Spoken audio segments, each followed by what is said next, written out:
Valentine's Day, Pokemon fans! Since today is the day of romance, I figured there's no better time than to tackle one of my most requested subjects of all time, Pokemon shippings. What's a ship, you might ask? Well, congratulations on your first day on the internet, young friend. Let me explain it to you. Within fandoms of fictional media, fans often pair together characters in romantic relationships they support, or otherwise believe are or should be canon. So basically, who they believe should become a couple, whether it's supported by evidence in the show or not. Shippings can be a fun little way to explore romantic connections between characters, or even imagine what a relationship between two characters that aren't canonically romantically connected would be like. But since there are an overwhelming number of fan shippings within the Pokemon franchise, from games to manga to anime, if two characters exist, even if they've never met, they can and will be shipped together by somebody. It's pretty hard to cover more than one at a time. In fact, when I started working on this video originally, I meant to cover a whole spectrum of ships, but found so much material for just one that it took up a whole video. So today, I'm going to be focusing primarily on my personal OTP, PokéShipping, and we'll have to wait till next Valentine's Day to explore some other ships. PokéShipping is the belief that Ash and Misty belong in a romantic relationship, and it's canon, though only one-sidedly so. A lot of people think of this as a pairing that was completely invented by the dub version of the show and wasn't present at all in the Japanese version, and while that's not true, the dub definitely changed some things up a bit.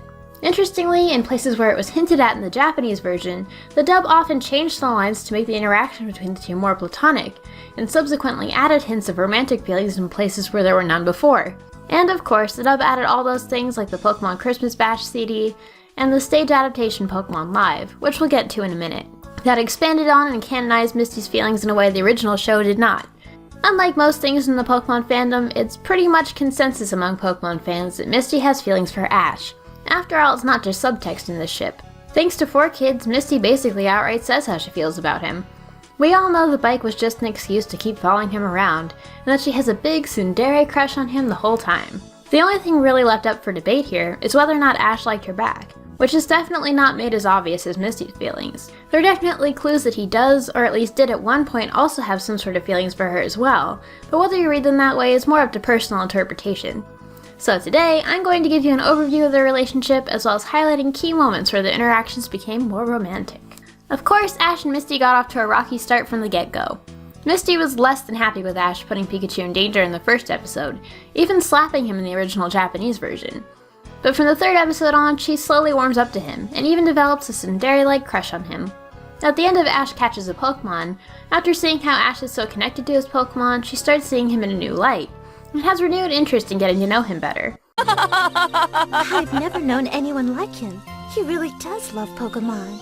Since both Ash and Misty are kids, they're still kind of in the "ew, cooties" phase, and when her sisters in Nurse Joy tease them about being in a possible relationship in the Waterflowers of Cerulean City, they get embarrassed and of course deny it. But in the School of Hard Knocks, both Ash and Brock are visibly attracted to a girl named Giselle. Basically the only time in the entire series where Ash actually has obvious romantic feelings for another character. The pairing of Ash and Giselle is called goggle shipping, by the way. Misty gets angry out of jealousy, making it apparent for the first time that she might actually have a crush on him. The last episode, Beauty and the Beach, is where we first see signs of Ash reciprocating the attraction. Here Ash first sees Misty in a bathing suit, and the camera does a male gaze-like pan up Misty's body, while Ash comments that she actually looks like a girl for once, making Misty blush. A similar thing happens in Ghost of Maiden's Peak when Ash first sees Misty in a kimono. Misty asks Ash to dance with her, and he accepts, and the episode ends while the two are dancing together. Aww. Yet again, a similar camera pan and compliment from Ash happens when Misty is first seen in her stage outfit in March of the Executor Squad. Though these pans might be there just for audience fan service, in most media when this technique is used, it's meant to communicate to the audience that a character is attractive from the point of view of a male character. And PokéShippers will tell you that here it's no different. When Ash experiences his first of many on-screen deaths in Tower of Terror, Misty is particularly distraught, and cries over his body. When he comes back to life, she blushes and wipes her eyes. Similarly, in a lot of situations where Ash is either near death or in danger, Misty will either cry or blush with happiness that he's okay. Perhaps the clearest early indication of Misty's crush on Ash comes in Volcanic Panic, when it's revealed that Misty had completely forgotten the reason she was supposed to be traveling with Ash was to get a new bike. Things really picked up for the two in the Orange Island season. In Pokeball Peril, Team Rocket tease Ash and Misty heavily, calling them lovebirds, and the two deny it all, but blush. In Naval Maneuvers comes the first clear signal that Ash actually likes Misty back. Misty develops a small crush on Danny, the gym leader of Naval Island, and Ash is visibly jealous. Please be extra careful, Danny! What's she so worried about him for? Danny also picks up the nature of their relationship and comments on it. It sounds to me like the two of you are pretty close to one another. Huh? What do you mean? What's that saying? You always hurt the one you love? When the topic of kissing comes up in Wherefore Art Thou Pokemon, Ash and Misty have this exchange. You think people change when they get kissed? Guess we'll have to find out ourselves. Earlier in the episode, Tracy also compares their relationship to that of a couple they meet, which they deny, of course. In the episode Misty meets her match, the Travada Island gym leader Rudy falls in love with Misty and asks her out on a date, which Ash is of course unhappy about. When she agrees to the date, in the dub Rudy asked her to stay on the island with him. In the original Japanese version, however, he actually asked Misty to marry him. In both versions, she gives him a rather ambiguous answer, but ultimately it's made clear to what her decision is when she cheers for Ash rather than Rudy during their match, prompting Rudy to comment in the Japanese version, "She wants him." At the end of the episode, this happens. I hope you know you're a very lucky guy, Ash. Lucky? What do you mean? You'll see someday. This implies Ash doesn't realize his feelings for Misty yet, but it's clear to Rudy, and foreshadows that someday he'll catch on. God, this show is a tease. In The Heartbreak of Brock, a girl named Tamaku expresses her desire to marry Brock, a ship called Amoris Shipping. In response, Misty says this. You and I will be married someday too. However, this is only in the dub. In the Japanese version she says, "Looks like she fell for Takashi, or Brock, at first sight." Later in this episode, she has this conversation with Brock.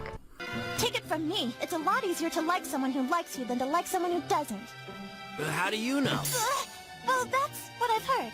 This might not seem like much, but remember, these are really young characters, and puppy love takes more modest forms than most sweeping romances.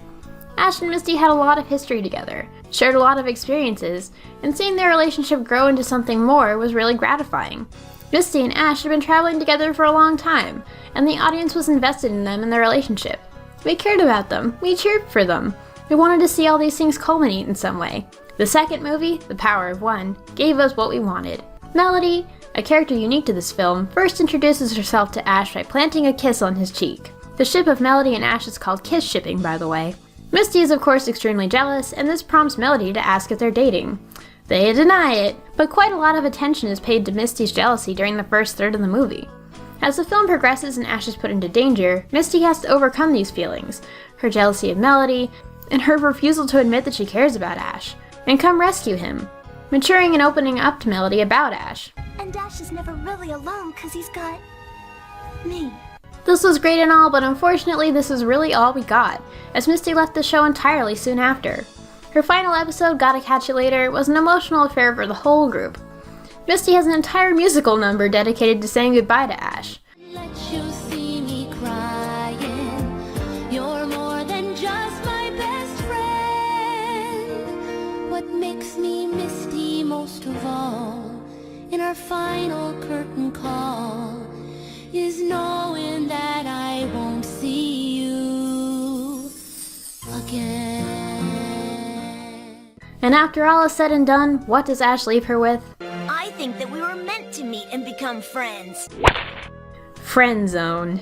This was their chance to really resolve everything they were building up towards in the Orange Island season, since the movie really only dealt with Misty's side of things, but nope, we're left with an unrequited love. In the end, she says to herself, Well, Ash Ketchum, finally, I know how you feel about me. and though Misty has come back to visit now and then, they were all very platonic affairs, and show staff in Japan have confirmed that she's never returning as a reoccurring character. This was a thoroughly unsatisfying way to leave things, and I'm reliving my betrayal and heartbreak all over again. That's not to say that was completely the end of PokéShipping. In the Chronicles episode A Date with Delcatty, a boy named Giorgio asks Misty out. This pairing is called Someone Else Shipping, by the way. In response, Misty rejects him because there's someone else. This could imply that she's moved on from Ash, or that she's still holding on to her feelings for him. I like to think that actually she's moved on. I just want the girl to be happy. Likewise, in the movie Jirachi Wishmaker, Ash and Max are having a heart-to-heart because Max is sad about having to say goodbye to Jirachi. You'll remember Jirachi forever, and he's gonna always be in your heart. A good friend left me, and I miss her every day. but I know we'll always be friends forever. However, this conversation exists only in the English dub. In the German dub, he talks specifically about a friend who moved away, and in the original Japanese version, they're talking about comets and stuff. Completely unrelated. Speaking of dub inventions, it wouldn't be a PokéShipping video if we didn't talk about 4Kids basically playing the gargoyles from the Hunchback of Notre Dame. For some reason, 4Kids in particular really wanted to push the PokéShipping thing further than it ever really went before, creating entirely new content centered around it outside the show. The biggest inventions here come in the form of the song Under the Mistletoe from the Pokemon Christmas Bash CD, as well as Misty's song from the Pokemon Live stage show. These songs are written by people involved with the localization. Christmas Bash does use the entire original 4Kids voice cast, and while 4Kids doesn't have much to do with Pokemon Live, the production was an adaptation of the dubbed anime, and the song was re-released on the To Be a Master CD as well, featuring a new intro and outro with the 4Kids voice cast. In Pokemon Live, Misty has her own entire musical number about wanting to confess her feelings to Ash, called Misty's Song. It's just kind of a sweet little bubbly song about a crush, until you hear the outro, and hear Misty losing her nerve and sounding so sad about it.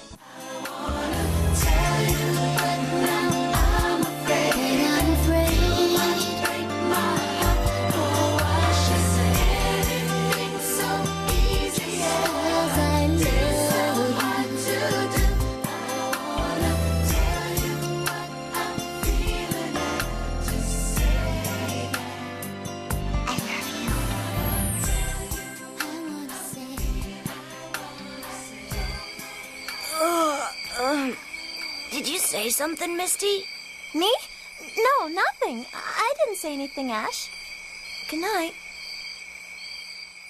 4Kids were a little sadistic, weren't they? And Under the Mistletoe, Ash and Misty sing a duet, with Misty hoping that she meets Ash under the mistletoe for an excuse to kiss him, and Ash sort of toying with the idea of the same thing. Though ultimately he chickens out and does his typical Ash freaking out and knocking things over. Maybe I'll stand here, maybe I'll go. Maybe this Christmas I might let him know. Maybe this Christmas I just might get. Uh-oh. Hi, Ash. Did you get something to eat? Yeah. Ash, did you realize we're standing under the mistletoe? Huh? Why these songs were written when 4Kids must have already known it would never amount to anything, I'll never know. Maybe they just really wanted to rub salt in our broken PokéShipper hearts. Leo Burnett and 4Kids of the Devil, Leo Burnett! PokéShipping was probably the most canon of pairings between Ash and his female companions up until recently, even if it did end up being mostly unrequited and unresolved. This is likely due to the fact that at the time, they were probably planned to end up together in the first movie, based on a trailer featuring unused footage from the film that showed an older-looking Misty hugging a pink-haired girl with a Pikachu present. What PokéShippers presume is Ash and Misty's daughter. When the franchise ended up becoming cyclical, to be sustained for a long time and many generations of audiences, they had to write out the relationship in order to keep Ash from being tied down by a romantic involvement. Ever since, he's become completely oblivious to any female attraction of any sort, whereas before, he could at least tell when girls were flirting with him. I've given up on Ash and Misty ever getting together, but I still can't quite get behind the idea of Ash with anyone else. Somewhere deep down, I just can't help but wish things could have been different. We haven't really gotten to see the growth of a relationship like this on the show ever again. Even with Serena in the new season, she was introduced as someone Ash already knew, and though we got to see flashbacks, it's not quite the same as watching a relationship blossom over the series. Serena had a crush on Ash before we even knew who Serena was. That's really not the same thing as watching her fall in love. Ash and Misty started as total strangers, and through the years of screen time they spent together, we got to see them go from squabbling kids to kids trying to come to terms with their confusing feelings for each other. And that was something really unique to the show, and it had a lasting impact on me as a Pokemon fan. I hope, even if you don't like the pairing, you at least learned a little something about the two characters today and their history throughout the Pokemon anime. Let me know who your Pokemon OTP is in the comments below. Earlier this week I did a Pokemon drawing challenge video, and you can click right here to watch it. Or if you want something cute to cheer you up today, you can click here to watch the top 10 cutest Pokemon. As always, don't forget to click here to subscribe for more Pokemon videos twice a week. See ya!